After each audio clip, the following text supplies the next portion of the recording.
провода, ток по рукам, телефон на все голоса говорит пока.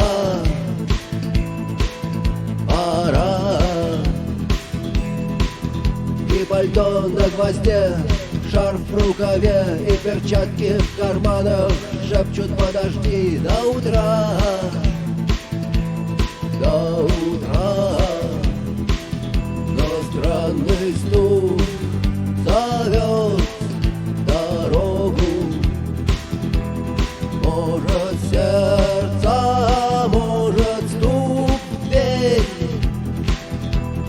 И когда я обернусь на пороге,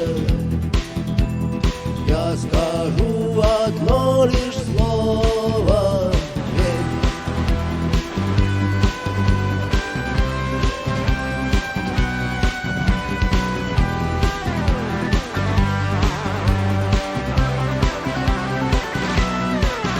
И опять на вокзал, и опять к поездам, и опять проводник выдаст белье и чай.